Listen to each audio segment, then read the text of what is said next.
Welcome to our channel. నేను సౌజన్య. BRS పార్టీకి 200 కోట్ల రూపాయలు విరాళం ఇచ్చినట్టుగా, అది కూడా ఒక పారిశ్రామికవేత్త ఇచ్చినట్టుగా ఇప్పుడు వార్తల్లో వినిపిస్తుంది. ఒక రిపోర్టర్ ఈ విషయాన్ని బయట పెట్టాలన్నట్టుగా వార్తలు వస్తున్నాయి. సో ఇది నిజమైతే దీనికి సంబంధించి డీటెయిల్స్ అనేది బయటకు చెప్పాలని చెప్పేసి అంటున్నారు. మరి ఈ అంశానికి సంబంధించి మనతో మాట్లాడడానికి, వారి విశ్లేషణని మనతో పంచుకోవడానికి ఈ రోజు మనతో పాటు ఉన్నారు senior journalist, senior political analyst Mannam Koteswararao గారు. వారితో మాట్లాడదాం. నమస్తే అండి. నమస్తే. అంటే బీఆర్ఎస్ పార్టీకి 200 కోట్ల రూపాయలు విరాళం ఇచ్చారు ఒక పారిశ్రామికవేత్త అని చెప్పేసి ఒక సీక్రెట్ ని బయట పెట్టారు ఒక రిపోర్టర్. సో ఇది కనుక వాస్తవం అయితే ఇది ఖచ్చితంగా, అంటే ఈ విషయం తెలుసుకోవడం అనేది ఒక ప్రాథమిక హక్కు. ఎట్టి పరిస్థితుల్లో కూడా ఈ ఎలక్టోరల్ బాండ్స్ కి సంబంధించి విషయాలు ఏవైతే ఉన్నాయో ఇది బయట పెట్టాలి, సీక్రెట్ గా ఉంచకూడదు అని చెప్పేసి అంటున్నారు. సో ఇది బయటకు పెట్టేటువంటి అవకాశం ఉంది అంటారు, అసలు ఏమంటారు? ఇది ఎలక్టోరల్ బాండ్స్ కి లేదా మీరు చెప్తున్నటువంటి జర్నలిస్ట్ బయట పెట్టినటువంటి 200 కోట్లకి సంబంధం లేదనేటువంటిది నా అభిప్రాయం. ఎందుకు అంటే ఎలక్టోరల్ బాండ్స్ అనేటువంటిది ఆ స్కీమ్ లో ఉన్నటువంటి నిబంధన ఏమిటంటే 1000 రూపాయల నుంచి 10,000, 10 లక్షలు, కోటి రూపాయల డినామినేషన్స్ తోటి ఎవరైనా, మీరైనా, నేనైనా స్టేట్ బ్యాంక్ ఆఫ్ ఇండియా వెళ్ళి అక్కడ వాటిని డబ్బులు ఇచ్చి కొనుగోలు చేసి ఫలానా పార్టీకి ఇవ్వాలని చెప్పేసి అంటే ఆ పార్టీ ఖాతాలోకి వెళ్ళిపోతాయి. అంతేగాని ఒకసారిగా 200 కోట్లు అనేటువంటి దానికి ఎస్బీఐ నిబంధనలు అంగీకరించవు. అసలు ఎలక్ట్రల్ బాండ్ స్కీమ్ లోనే అది లేదు. అయితే ఫార్మా రంగంలో ఉన్నటువంటి పెద్దలు, ఎంపీలుగా ఉన్నటువంటి వాళ్ళు, లేదా అదే విధంగా గ్రానైట్ రంగంలో ఉన్నటువంటి వాళ్ళు, వీళ్ళందరూ కూడా బీఆర్ఎస్ పార్టీ అధినేతకి ఇచ్చారా లేదా పార్టీకి ఇచ్చారా, పెద్ద మొత్తంలో డబ్బులు చెల్లించి ఎంపీ పదవులు కొనుక్కున్నారనేటువంటి వైల్డ్ ఎలిగేషన్ అనేటువంటిది గతం నుంచి ఉన్నది. అది దాన్ని అందరూ కూడా నమ్ముతున్నారు. ఎందుకంటే 2 తెలుగు రాష్ట్రాల్లో పారిశ్రామికవేత్తలుగా లేదా వాణిజ్యవేత్తలుగా ఉన్నటువంటి వాళ్ళు లోక్సభ సీట్లు కానీ, రాజ్యసభ సీట్లు కానీ, లేదా అసెంబ్లీ లేదా ఎమ్మెల్సీ సీట్లు కానీ, వీటన్నిటిని కూడా కొనుక్కొని ఎన్నిక కావడం అనేటువంటిది అందరికీ తెలిసినటువంటి బహిరంగ రహస్యం. అందువల్ల మీరు చెప్పినటువంటి ఆ 200 కోట్లు అనేటువంటి దానికి ఎక్కడ అంత మొత్తం అఫీషియల్ గా, అంటే ఎలక్ట్రల్ బాండ్స్ రూపంలో కానివ్వండి, లేదా చెక్ రూపంలో కానివ్వండి, ఇంకొక రూపంలో కానివ్వండి, దొరికిపోయే విధంగా ఆ పారిశ్రామికవేత్త ఇచ్చేటువంటి అవకాశం లేదు. అందువలన అది దానికి ఆ జర్నలిస్ట్ దగ్గర ఉన్నటువంటి ఆధారాలు ఏమిటనేటువంటిది బయట పెట్టచ్చు. లేదా ఒకవేళ నిజంగా ఎలక్ట్రల్ బాండ్స్ రూపంలో ఇచ్చారనేటువంటి గట్టి విశ్వాసం ఉంటే ఇవాళ సుప్రీంకోర్టు ఇచ్చినటువంటి ఆదేశాలు లేదా తీర్పు ప్రకారం ఆ ఇచ్చినటువంటి ఎలక్ట్రల్ బాండ్స్ ఎవరైతే కొన్నారో వాళ్ళ యొక్క జాబితాని మొత్తంగా ఇవ్వాలని చెప్పేసి మన ఎస్బీఐని సుప్రీంకోర్టు ఆదేశించింది. అదేవిధంగా మార్చి 6వ తారీఖు లోపల వాటన్నిటిని కూడా ఇవ్వాలని చెప్పింది. మార్చి 13వ తారీఖు నాటికి ఎన్నికల కమిషన్ తన వెబ్సైట్ లో ఎవరు ఎంత మేరకు బాండ్లు కొన్నారు, ఏ పార్టీకి ఇచ్చారనేటువంటి జాబితాను కూడా దానిలో ప్రచురించాలని చెప్పేసి కూడా ఆదేశించింది.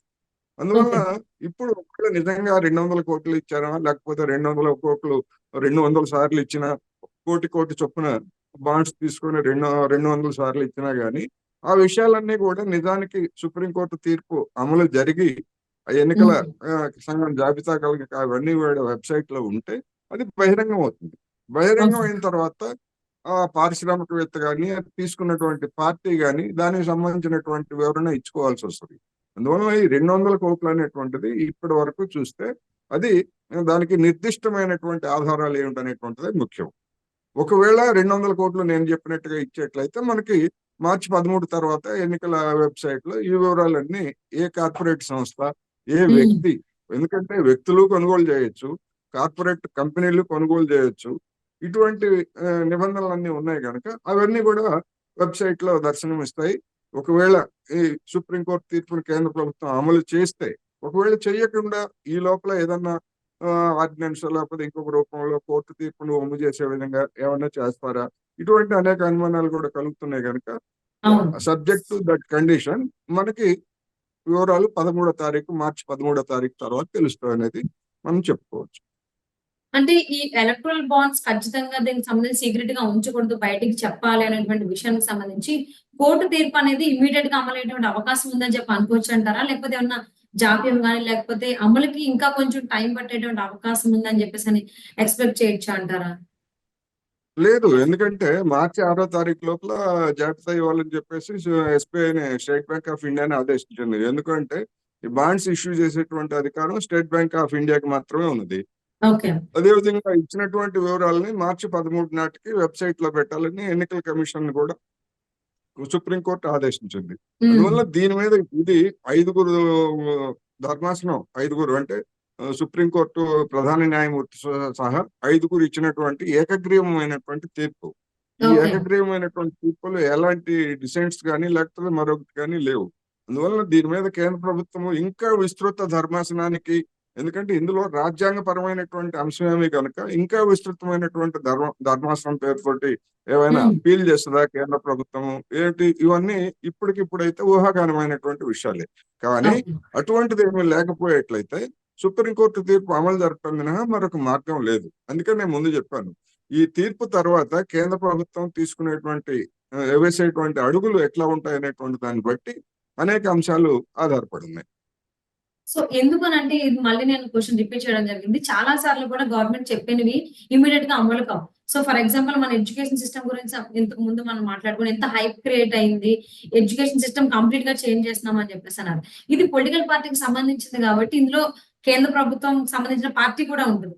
సో వాళ్ళు ప్రతీది బయటకి చెప్పాలి అనంటే ప్రతి పొలిటికల్ పార్టీలో కూడా కొంతమంది కంగారు పడుతుందని అంటారు. ఇంకా ప్రకంపనలు వస్తున్నాయని చెప్పేసి అంటున్నారు. అంటే ప్రతి పొలిటికల్ పార్టీ కూడా ఈ ఎలక్ట్రల్ బాండ్స్ సంబంధించి ప్రతి విషయాన్ని అంత ట్రాన్స్‌పరెంట్‌గా బయటకు చెప్పేటువంటి అవకాశం ఉంటది అని చెప్పి ఎక్స్‌పెక్ట్ చేయొచ్చంటారా? ఇప్పుడు ప్రతిదీ పారదర్శకంగా ఉండాలి అని చెప్పేసి చెప్పడంలో అన్ని పార్టీల కంటే బీజేపీ ప్రముఖంగా ఉంది. మరి హ్మ్. అటువంటి బీజేపీ తనకొచ్చినటువంటి ఎలక్ట్రల్ బాండ్స్ లో దాదాపు 50-60% నిధులు ఆ పార్టీకే వచ్చాయనేటువంటిది వెల్లడించినటువంటి సమాచారాన్ని బట్టి తెలుస్తా ఉంది. హ్మ్. అందువల్ల పారదర్శకాన్ని లేదా మొత్తం రాజకీయాల్లో పరిశుద్ధమైనటువంటి అంశాలని చెప్పాలనుకున్నటువంటి బీజేపీ నిజంగా స్వచ్ఛందంగా దాన్ని ప్రకటించాలి. ఎవరి నుంచి వచ్చాయి, ఎంత పుచ్చుకున్నాం అనేటువంటి విషయాన్ని స్వచ్ఛందంగా చెప్పాలి. కానీ దానికి అదేమి ఇంతవరకు సిద్ధం కాలేదు. ఇది ప్రభుత్వ వ్యవహారం కాదు. ఇవాళ హ్మ్. సుప్రీంకోర్టు తీర్పు అనేటువంటిది ప్రభుత్వ వ్యవహారం కాదు. ప్రభుత్వం కూడా ఒక పార్టీగా ఉండి దీనికి ఇప్పుడు వాళ్ళు ఇచ్చినటువంటి తీర్పుకి వ్యతిరేకమైనటువంటి వాదనలు చేసింది ప్రభుత్వం తరఫున, కేంద్ర ప్రభుత్వం తరఫున. చేసినటువంటి వాదనలన్నింటినీ కూడా పక్కకు పెట్టేసి సుప్రీంకోర్టు ఇచ్చినటువంటి తీర్పు. ఈ హ్మ్. తీర్పుకే గనక ఆటంకాలు కలిగించినా లేకపోతే ఈ తీర్పునే గనక మన నీరు గార్చేట్లయితే భారత రాజ్యాంగ వ్యవస్థ మీద లేదా భారత న్యాయ వ్యవస్థ మీద జనానికి నమ్మకాలు కూడా పోతాయి. హ్మ్. అందులోనూ ఎన్నికలు రాబోతున్నటువంటి తరుణంలో ఆ విధమైనటువంటి చర్యలు గనక కేంద్ర ప్రభుత్వం గాని లేదా మరొకరు ఎవరైనా పాల్పడేట్లయితే అది ఎన్నికల్లో తీవ్రమైనటువంటి పెద్ద అంశంగా ఉంది. మారుతుంది. ఓకే. హ్మ్. హ్మ్. ఇప్పటికే ఈ సుప్రీంకోర్టు తీర్పు అనేటువంటిది నిజంగా బీజేపీకి చెప్పుకోరాని చోట తగిలినటువంటి దెబ్బగా మనం వర్ణించవచ్చు. ఎందుకు అంటే లబ్ధి పొందిందే అది. హ్మ్. కబుర్లు రాజకీయాల్లో విలువలు, వలువలు అంటూ కబుర్లు చెప్పింది ఆ పార్టీ గనక ఓకే. దానికి తీవ్రమైనటువంటి దెబ్బ ఈ సుప్రీంకోర్టు రూపంలో తగిలిందనేది మనకు అర్థమవుతాం. ఓకే. సో మరి తనే ఈ టాపిక్ బీజేపీయే ఈ టాపిక్‌ని తీసుకొచ్చారు కాబట్టి వాళ్ళు మరి సుప్రీం కోర్ట్ ఇచ్చిన తీర్పు ప్రకారం ఫాలో అవుతారా? లేకపోతే వాళ్ళ ఎగ్జంప్షన్ కింద ఉంచగలుగుతారా? అసలు ఏంటి? అండ్ అంటే భారతదేశానికి కంప్లీట్‌గా సంబంధించి ఇప్పుడు ఈ తీర్పు ఉంది కాబట్టి ప్రతి పొలిటికల్ పార్టీ ఆహ్, సుప్రీం కోర్ట్ ఇచ్చిన దాని ప్రకారం ఫాలో అవుతారా? అవ్వరా? ఒకవేళ ఫాలో అవ్వకపోతే ఉల్లంఘించినట్లయితే ఎలాంటి రియాక్షన్ ఉంటుంది సుప్రీం కోర్ట్ నుంచి అని వేచి చూద్దామండి. And thank you so much for spending your valuable time with us for this.